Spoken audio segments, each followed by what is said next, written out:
Welcome to Soken Talks. Minasan, jumlah kembali di Shodo, Jalan Bisnis, di mana kita belajar untuk menggali inspirasi dari para praktisi dan juga akademisi. Kali ini kita akan masuk dengan sebuah tema 3 orang fresh graduate di dunia research. Kalau kita bayangin soal dunia research, emangnya harus dari jurusan apa sih gitu ya? Nah, mungkin kita bisa kenalan nih sama teman-teman di sini, bisa perkenalkan diri, latar belakangnya dari jurusan apa aja nih gitu ya. Kalau ada teman-teman yang bertanya, emang harus jurusan apa nih kalau mau masuk dunia riset? Bisa dari Mbak Karen dulu, sorry. Oke, halo semua. Aku Karen dari jurusan manajemen. Aku Dita dari jurusan matematika. Aku Okta dari jurusan biologi yang fokusnya ke microbiology. Microbiology ya. Oke, ini kan dari banyak jurusan ya. Matematika itu dulu kalau katanya Tukul itu makin tekun makin tidak karuan. Kalau menurut Mbak Dita, gimana dari matematika terus masuk ke dunia research? Ya awalnya bingung juga ya Pak, karena matematika itu kan full awalnya tuh di kuliah itu belajar teori, full teori, buktiin membuktikan angka, membuktikan kata-kata gitu kan ya. Terus pas masuk di sini ya masuk ke penerapannya, jadi ya harus belajar dulu gitu Pak. Beda nggak sih riset di kampus sama riset di bisnis? Ini kan konteksnya beda ya. Kalau riset di kampus emang lebih ke ya ngolah-ngolah data biasa. Kalau di sini kan lebih fokus lagi ke bidang-bidang tertentu kan Pak. Ada bidang industri, ada bidang apalagi manufaktur dan lain-lain sebagainya gitu Pak. Oke. Ini tiga-tiganya fresh grade ya, langsung masuk ke dunia riset ini. Iya, Betul Pak. betul. Bisa cerita sedikit nggak bayangan awalnya waktu masuk ke sebuah perusahaan riset gitu ya, Sokeng? Mbak Karen mungkin ya? Kalau dari aku sendiri tuh kan awalnya aku mikirnya ya dibilangnya sebagai mystery shopper. Jadinya aku mikir ya udah cuman pura-pura beli gitu kan. Tapi ternyata Jadi beli beneran. jadi kebablasan. Tapi jadi tahu banyak gitu. Sebenarnya nggak jauh beda sih dari yang di kampus gitu, sama aja. Sama aja ya? Oke. Kalau Mbak Okta gimana pengalamannya? Kalau pengalamannya sebenarnya karena bidangnya microbiology, jadi ini dunia yang baru banget buat aku sebenarnya, karena fokusnya lebih banyak ke bisnisnya kan. Tapi di luar pengalaman kampus, aku juga kayak ikut lomba business case gitu. Di situ juga banyak ngeriset kayak sebenarnya market tuh gimana sih kondisinya. Jadi kayak market sizing, kayak gitu-gitu udah lumayan familiar lah gitu. Tapi kalau secara struktural research-nya gimana, kebetulan so far project yang dikasih ke aku adalah project yang pernah aku dengar gitu topiknya di kuliah dulu. Jadi gak begitu kaget, paling kagetnya lebih kayak ke strukturalnya aja, kayak flow-nya dari A sampai Z-nya kayak gimana gitu. Ada bedanya di situ. Oke. Nanti kita gali lebih lanjut ya soal flow A sampai Z-nya kayak gimana. Nah, waktu pertama kali masuk ke di sini ke IRICH, kan punya bayangan nih, saya pengen jadi researcher yang seperti apa. Ketika menjalani, ada yang 3 bulan, ada yang 6 bulan, ada nggak yang beda banget gitu sama bayangan awal, sama harapan waktu pertama kali masuk? Kalau aku sendiri sih beda banget.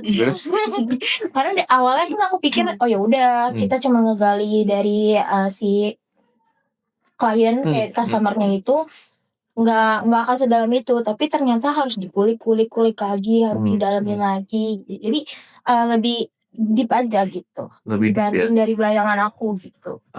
Oke. Ada contoh nggak ya? Misalnya pas Misalkan apa nih? kalau misalkan kita kayak mystery shopper kan cuma nanya gitu kan. Kita nggak harus tahu yang kayak jadi kayak pura-pura aja beli gitu kan, kita nggak perlu tahu barangnya harus kayak ukurannya berapa, jadi kayak yaudah awam aja. Tapi ternyata tuh kita juga harus tahu untuk mastiin dia benar apa enggak, bohong apa enggak, kayak gitu. Oh gitu. Itu didapatnya justru waktu lagi praktek ya, pas lagi jadi mystery shopper. Iya. Terus juga kan sama mentor pasti kan ada dari teman-teman riset juga dikasih tahu harus pelajarin dulu gitu, baru bisa bukan interview juga sih, mystery shopper. Mystery shopper ya. Oke. Kalau Mbak Karen kan yang berkesan tuh waktu assignment pertama jadi mystery shopper gitu ya. Kalau assignment pertama buat Mbak Dita Itu tadi yang terjun ke bidang manufaktur, kan itu benar-benar pertama kali di riset di sini gitu, kayak benar-benar belajarin manufaktur, belajarin pembangunan material, pelajarin banyak hal lah tentang material-material yang jauh banget dari matematika gitu kan, Pak. Karena dari awal matematika itu di matematika murni itu hanya membuktikan teorema-teorema yang ada gitu kan, Pak. Terus di penerapannya lebih ke data analis dan lain-lain. Nah, di riset ini saya mengembangkan data analis itu diterapkan ke riset sini gitu, ke bidang manufaktur tadi, terus ke attend kliennya juga gitu. Oke. Sesama matematikawan kebayang tuh. Oh, Bedanya Oke. antara yang dari Bapak science matematika. sama yang dari Iya, engineering, betul. polanya beda kan? Jauh banget kan, Pak. Oke. Nanti bisa share sedikit nggak soal apa sih kesulitan yang dihadapi ini? Sewaktu adaptasi ya, kan ini ke dunia yang tadinya kalau di science itu kan sangat rules-nya sangat jelas ya. Lalu memang kita akan lakukan. Nah, di engineer kan banyak nih. Iya, betul. Banyak yang menyimpang. Ada pengalaman khusus nggak waktu ngerjain project manufaktur misalnya? Nih, saya Iya, deh. manufaktur yang khususnya itu ya tadi lebih ke nyari data, misalnya entah data perumahan, entah data kayu-kayu, wood, industri dan lain-lain manufakturnya gitu. Terus lebih deep lagi ke attend klien kayak gitu. Nah, itu sih jadi tantangan terbesar aku di riset gitu. Itu yang nggak didapat di kampus ya itu? Ya betul, Pak. Harus Karena belajar jauh banget. langsung. Nah, ini Mbak Okta juga mungkin dari microbiology ya, terus dari researcher nih. Pengalaman pertama atau project awal yang berkesan? Oke, kalau project awal sebenarnya project yang awal banget ketemu klien itu lebih ke bidang kesehatan. Di situ lumayan beririsan kan, jadi nggak begitu kaget sebenarnya. Tapi yang agak kaget itu di project renewable energy. Karena sebenarnya tahu banyak informasi tentang renewable energy itu udah banyak, udah yang kayak advance tuh oh ya tahu, tapi aku belum tahu kalau ternyata itu udah banyak diaplikasikan di negara luar, terutama Jepang. Oke. Jadi kayak lomba bisnis case yang sebelum-sebelum itu banyak aku ngasih solusinya adalah renewable energy gitu. Tapi aku nggak tahu kalau aku taunya tuh di Indonesia itu belum ada dan aku nggak tahu di negara mana yang sudah mengaplikasikan itu. Ternyata aku baru dapat informasi baru lagi kalau Jepang udah banyak mengimplementasikan itu dan sudah sangat maju gitu. Jadi dapat banyak informasi baru dan aku suka bagian riset itu di waktu in-depth interview. Jadi kita interview sama IDI ya? Iya, IDI, company yang udah fokus di riset kita ini. Kita ajak mereka interview, nanti kita bakal gain so much information dari mereka. Dan menurut aku itu seru banget karena aku suka dapet hal belajar baru tapi dari mendengar orang bercerita gitu. Oke. Ini bisa di-spill dikit ya? Ballpark estimate aja nih. Kalau Jepang itu kan udah maju, misalnya dia skalanya 1-10, dia mungkin udah di 8 lah gitu ya. Indonesia tuh sekarang di mana sih? Sebenarnya kalau dalam hal planning Indonesia sangat maju untuk direncanakan ke depannya. Oke. Cuman untuk implementasi langsungnya jadi itu masih skala lab. Tapi untuk implementasi langsung ke lingkungannya itu masih ya di 4 mungkin ya. Cuman rencana-rencana mereka itu udah cukup linear dengan Jepang gitu. Jepang pengen misalnya kayak punya mesin yang langsung menangkap CO2, itu Jepang udah ada mesinnya. Tapi kalau di Indonesia itu masih dikaji ulang dalam skala lab. Kira-kira bisa diimplementasikan di mana ya tempatnya dengan mesinnya apa gitu. Oke. Menarik sih ya. Bahwa kalau di skala akademis lab gitu sebenarnya kita nggak ketinggalan. Iya. Risetnya kita di situ kok gitu ya. Cuma begitu ngomong soal implementasi, nah itu ya problemnya di situ ya. Iya, ada gap-nya di situ. Gapnya di sana. Oke. Dari pengalaman sampai saat ini ada ide nggak sih how to close that gap gitu antara si riset sama implementasi? Menurut aku apa yang kita coba bantu bridging dengan Jepang ini itu sangat membantu Indonesia sih. Karena dapat transfer knowledge kan. Gimana mereka cara developnya dan kita juga sama-sama tahu Jepang membuat itu juga bukan dalam waktu yang singkat. Tentu ada waktu yang panjang. Dan Indonesia sudah mempersiapkan itu tapi mungkin kendala di budgeting dan infrastrukturnya kali ya Pak belum sustain di sana. Jadi mungkin untuk menutupi gapnya ya itulah banyak-banyak tukar informasi dengan yang sudah sangat maju gitu. Jadi kita bisa pelan-pelan isi gap itu sampai mencapai titiknya Jepang. Oke. Dan itu accessible ya, informasinya, Accessible. knowledge-nya, skill-nya kita bisa akses dan kita bisa improve buat Indonesia juga ya. Betul. Oke, seru ya yang researchers nih bisa punya banyak jalan baru nih, nge-bridge. Kalau misalnya orang ngebayangin riset tuh biasanya ngebayangin kan lab gitu ya, terus sama nerd gitu ya. Kalau ngeliat teman-teman ini kan heboh banget gitu ya. Jadi riset. Ada pengalaman seru-serunya nggak nih waktu melakukan riset di lapangan maupun waktu ngadain project nih? Karen mungkin ya mereka. Sebenarnya apa ya? Pas mystery shopper sih. Ketemu banyak orang-orang, terus habis itu banyak pengetahuan baru juga. Adalah triplek, ada yang fire resistant gitu-gitu. Apa barunya di situ.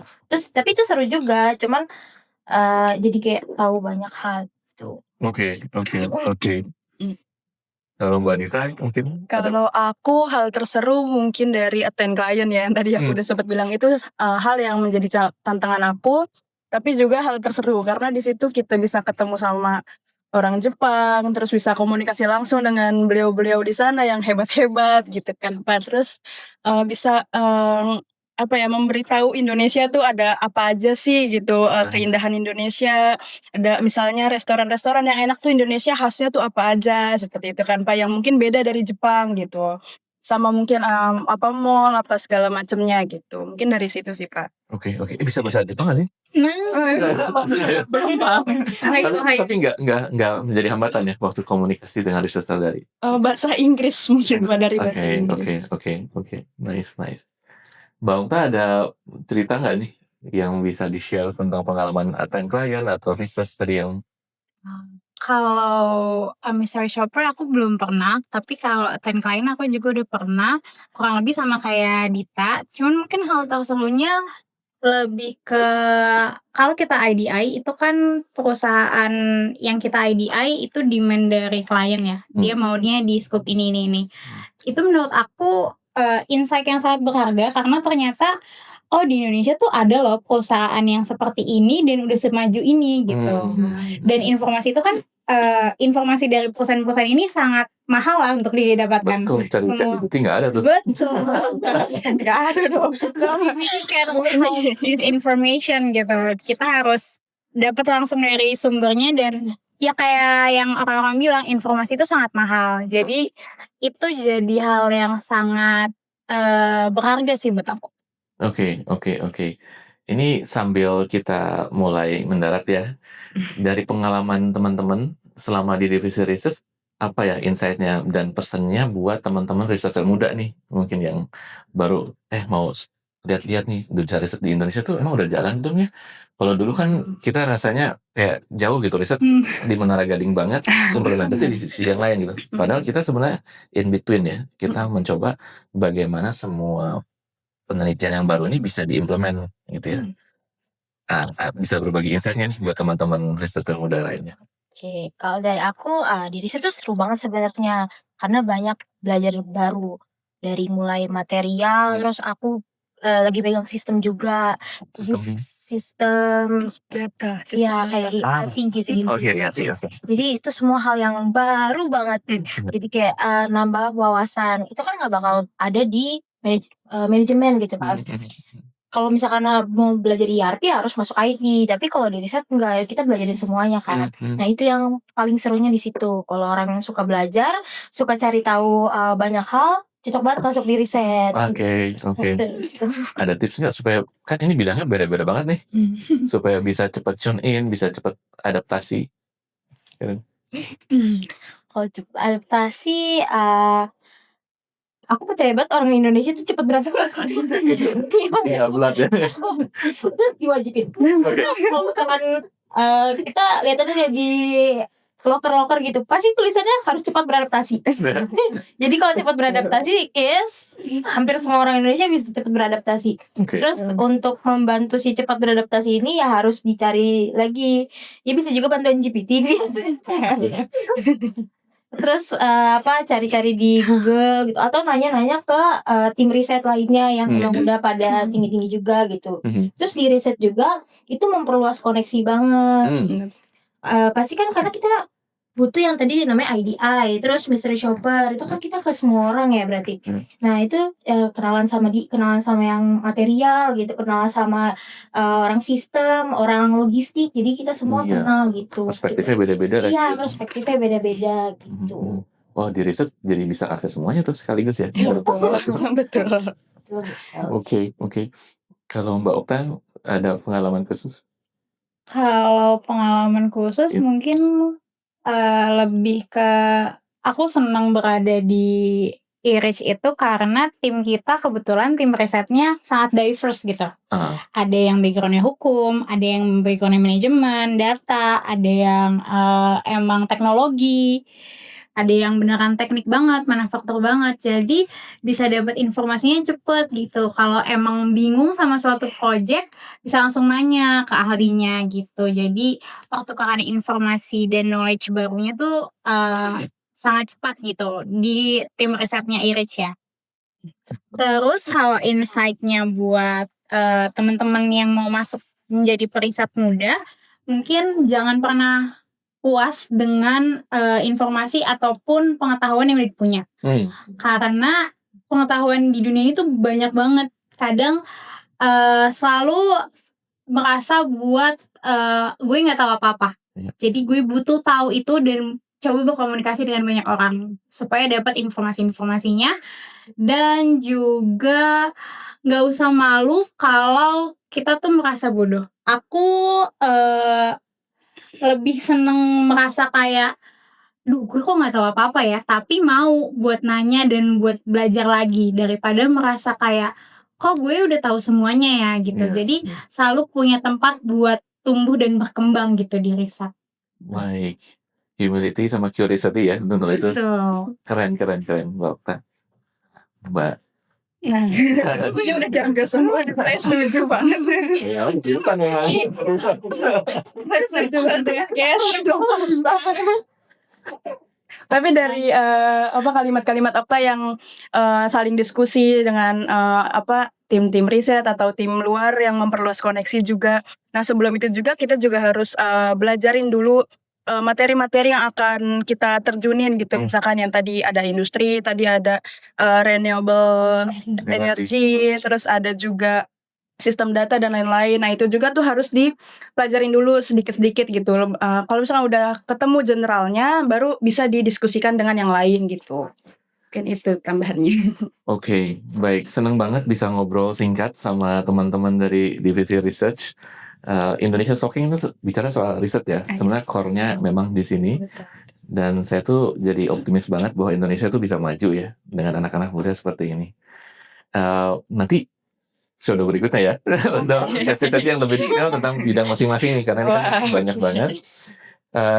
Saya pikir ini minasan perkenalan kita dengan trio research ini.